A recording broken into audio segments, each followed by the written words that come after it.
I did. Okay. We'll bring Representative Kazar up on the next panel, actually. Okay, we'll do that. Thank you for that, Vice Chair. So with that, members, any questions for the members of this panel? Chair recognizes Vice Chair Rosenthal to question the panel.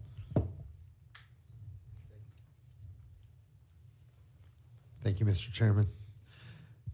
And thank you all for taking the time to be here today. I want to direct my first question to Congressman Al Green.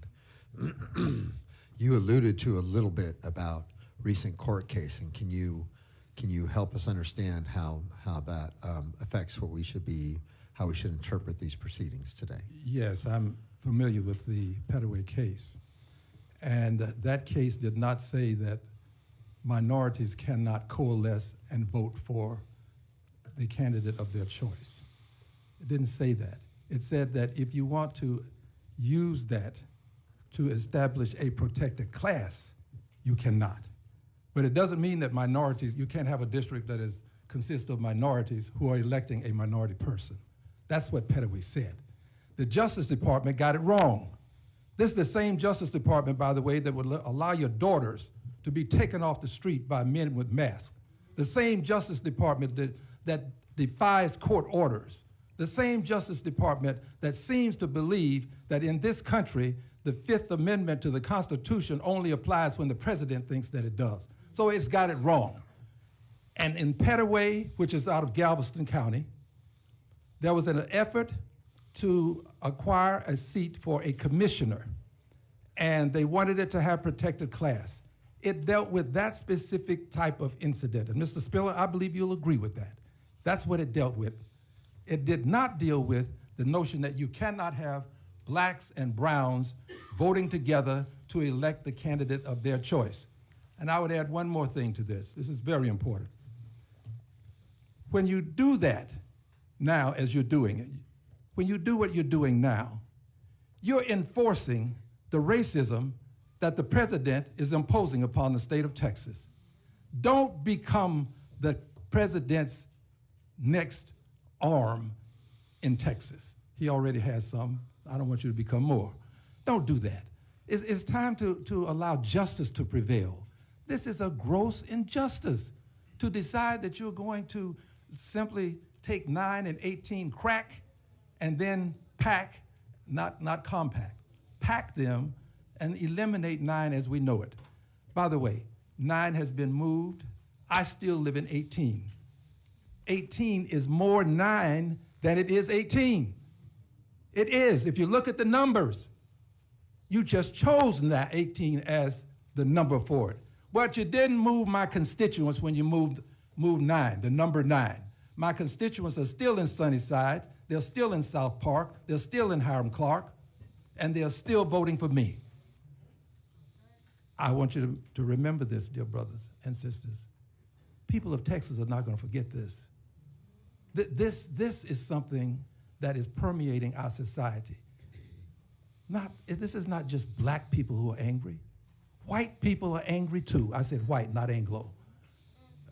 White people are angry too. There is no need for you to do this when babies have died and we need to take care of those families. What are we doing? How can we ignore what happened with the Guadalupe? How can we put that off and decide that gerrymandering is more important than taking care of the lives of those people? The people of Texas are not going to forget this. They're not going to forget because I'm not going to let them. They're not going to forget. I welcome any other questions. Thank you very much. I do have a question for Congressman Doggett. So Mr. Doggett, you brought up that that you notice that the overwhelming testimony in these hearings has been opposed to this whole process, right? That's right. Were you aware? So besides the fact that we heard from hundreds and hundreds of Texans, and maybe 1 or 2 said they were in favor of this out of hundreds and hundreds, my team scoured the online submissions. And so here's something you might not be aware of. Almost exactly 3,800 submissions, only 48 in support. That's less than, it's like 1.2%.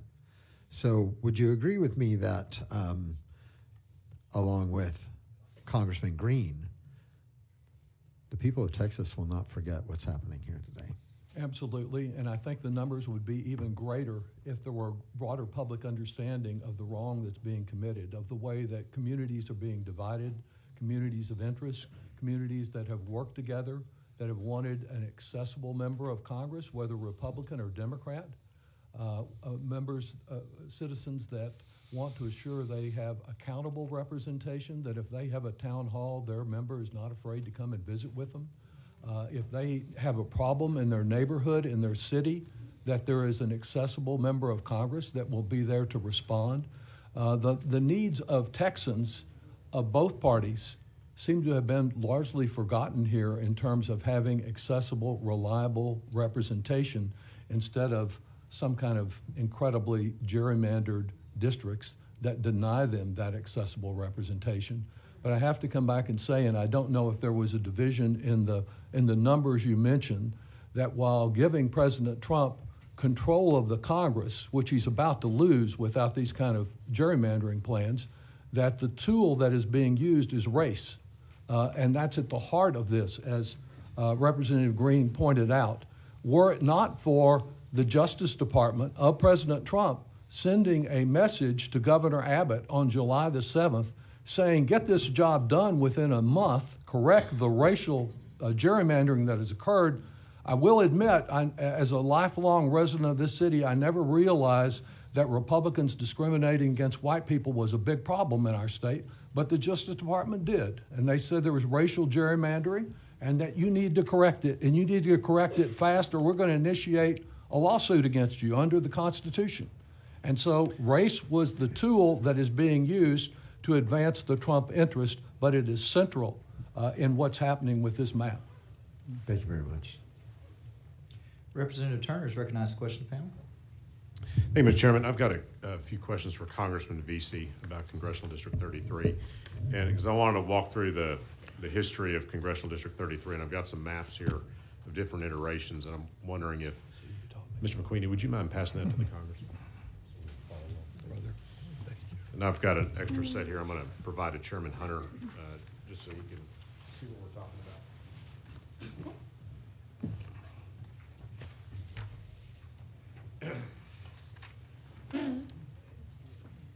All right. I've got it.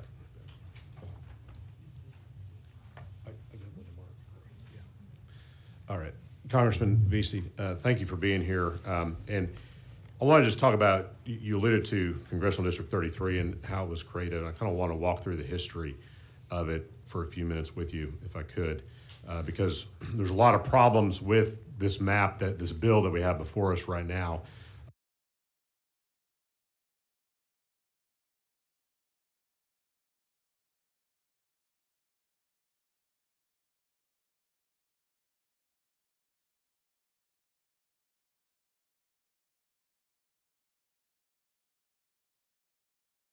Right. And I served on the redistricting committee. Right.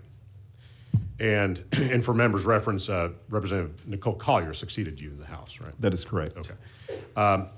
So this map that I provided you and Chairman Hunter, this is the plan C-185 adopted by the legislature in 2011. Is that right? That is correct. Okay. And did you vote for this plan? No, I did not vote for this plan. Okay. From a Tarrant County perspective, as you were representing House District 95 at that time, did you feel that this map was harmful to your constituents? Oh, yeah. House District 95. This map was absolutely harmful to the constituency that I represented. There was no question about that. How so? Basically, what this map did was split the black community and the brown communities in Fort Worth up into just a bunch of little pieces, so they would have no voting strength in being able to have influence in congressional races. Right. So basically, it took the predominantly black and Hispanic neighborhoods in Fort Worth. I'm looking, just eyeballing this. Looks like the north side, the Hispanic north side of Fort Worth. Looks like Como, which I think is where you grew up. Right, that is correct. And then a big chunk of what was then your House district in southeast Fort Worth, and submerged those minority neighborhoods into Congressional District 26, which would be dominated by voters in Denton County. Denton County, that is correct. Okay. And this map then was the subject of a lawsuit in a federal court in San Antonio later that year, is that right? Correct. Okay. And what was the outcome of that litigation with respect to the configuration of the congressional districts in Tarrant and Dallas counties? The court ruled that the district was unconstitutional and violated the voting rights of minorities, and as a result, the district was changed. The primaries were actually moved that year because of the changes to that map, and so instead of having a March the first Tuesday of March like we normally do in Texas, the primaries were moved until the end of May, and the runoffs were held July 31st. Okay. And so as a result of that court decision, the map was reconfigured. I'll go to the second handout now. This is Plan C-2100, U.S. Congressional Districts 2013 to 2022, really 2012 to 2022. But this configuration of Congressional District 33 was ordered by the federal court to remedy what they found to be a discriminatory map adopted by the legislature. Right, that is correct. Right? Okay. And so then this court-ordered map that was then ratified by the legislature in 2013 unified north side of Fort Worth, southeast Fort Worth, basically House District 95 for the most part, and as it unified that with parts of Arlington, Grand Prairie, areas that I represent here in the Texas House that are also heavily minority, along with minority neighborhoods on the west side of Dallas County. Correct. Okay, and so since that time period, Congressional District 33 has been a majority-minority district. Correct. In which minority voters in Tarrant and Dallas counties have repeatedly demonstrated the ability to elect the candidate of their choice. Correct. And that's right. That's been you. Right. In each election. And then in 2021, the last time we did redistricting under the bill Chairman Hunter authored or sponsored, technically, in 2021, Congressional District 33 was reconfigured and redrawn, but still remained a majority-minority congressional district. Is that right? That is correct. And voters in Congressional District 33 since 2021 and today maintain the ability to elect the candidate of their choice. Right, that is absolutely correct. Yeah. Okay. So now we turn to the current map, which I didn't give you a handout of that, but I think you've been looking at it. So this is House Bill 4 that the committee has before it now. And CD33 is shifted eastward totally into Dallas County, but with respect to Fort Worth and Tarrant County more broadly, the majority-minority neighborhoods that were subsumed in 2011 into that Denton County district. Yeah. What happens to those neighborhoods in Fort Worth under House Bill 4 under this current bill? Yeah, those neighborhoods are split up and paired into rural districts. It looks like most of them are put into the district that Roger Williams currently represents, and District 33, of course, is entirely in Dallas County. Remains a coalition district. The Latino population has actually dropped, so it does remain a coalition district. I know the governor had said that he was getting rid of coalition districts, but that's not the case. It's still a coalition district. But the representation in Fort Worth is 100% for the black communities and brown communities in Fort Worth. Their representation and their ability to have influence in elections are gone. It's done. Yeah, they're basically cracked into really between looks like Congressional District 12, the north side, and part of the south side are going to go into CD 12, and then the balance of southeast Fort Worth is going to go, and along with Forest Hill and Everman, are going to go into CD 25. Correct. Which stretches out to Callahan County, a couple miles west of Right. Fort Worth. Yeah. Nothing in common with those communities. And that's so basically this map, House Bill 4, with respect to minority communities in Fort Worth, in Tarrant County, it achieves the same goal that the map in 2011 did in a different way, but it accomplishes the same goal, diluting and really destroying the voice of minority voters in Fort Worth, and that's what the federal court found to be unconstitutional. Right, absolutely. That is why we have the delayed primaries, and that is why the map was redrawn the way that it was in 2011. And do you have any, last question, do you have any idea why it would be a good idea for the legislature to adopt a map that commits the same mistake that a federal court ruled to be unconstitutional in 2011? I think it makes no sense at all for the committee to adopt a map that was struck down for those very same reasons and, could possibly lead to Republicans destroying the opportunities for the Republicans in other states if it happens here in Texas.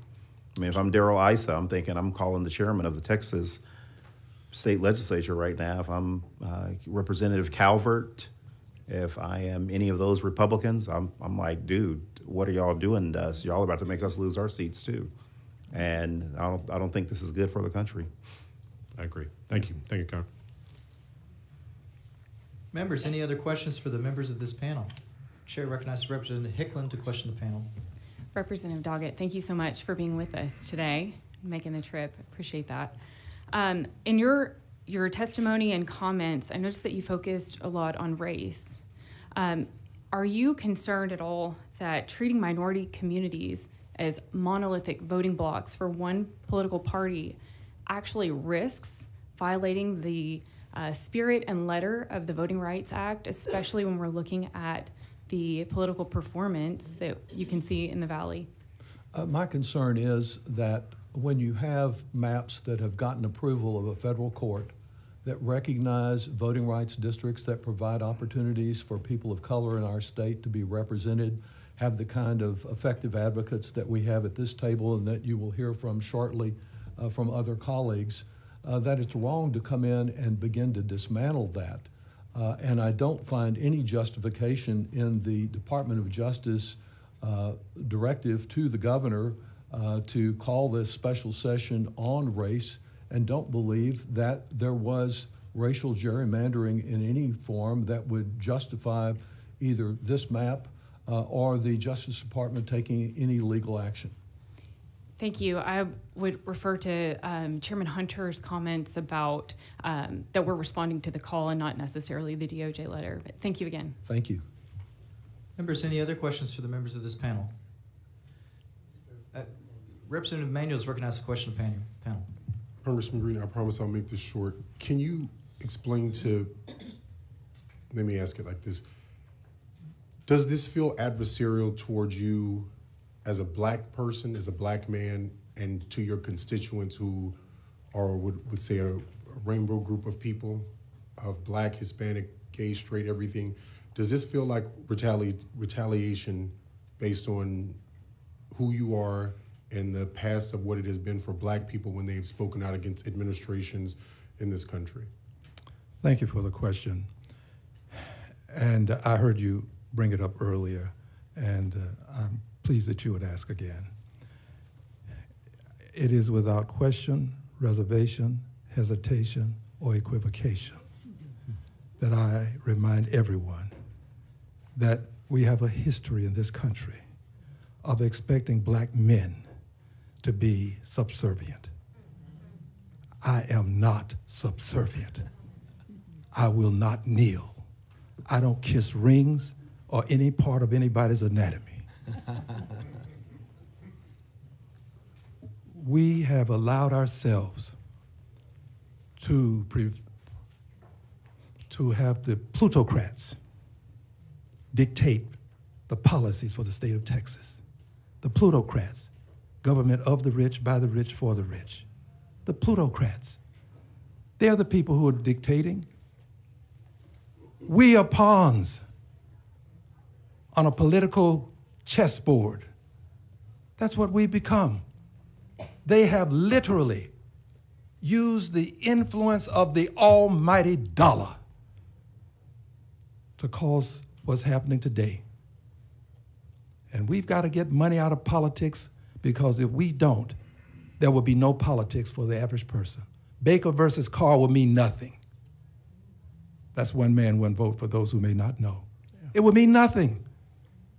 The president assembled some of the richest people in the world, and they are telling us what to do. You and I should be on the same page, Mr. Spiller. We should be working together against those people in Washington, D.C., who are trying to tell us here in Texas how to run our business. Texans are strong. Texans don't allow themselves to be dictated to. And that's what we have in the White House now. An authoritarian who defies court orders, who doesn't recognize due process of the law, who will allow your daughters to be picked up by men with masks and taken away. This is not the America we've wanted to have. This is not the government of, by, and for the people that we've fought for. And if we are not very careful, we're going to let it slide too far. And it's going to be difficult to bring it back. We are normalizing hate and bigotry in this country. I thank you for the question. Members, any other questions for the members of this panel? Seeing none, thank you for your testimony. This panel is excused. The chair will call up Greg Kazar, Jasmine Crockett, Sylvia Garcia, and Chaplain Stoglin. If those four could make their way up to these tables. And once you've testified, if you wouldn't mind freeing up space in the room for those to come in. I know you've done it before. I appreciate your courtesy for that. And the next panel after these four, if you could go ahead and make your way to the room, will be Gary Bledsoe, Anita Batiste, Colin Allred, and Dr. Frederick Haynes. If those four could make their way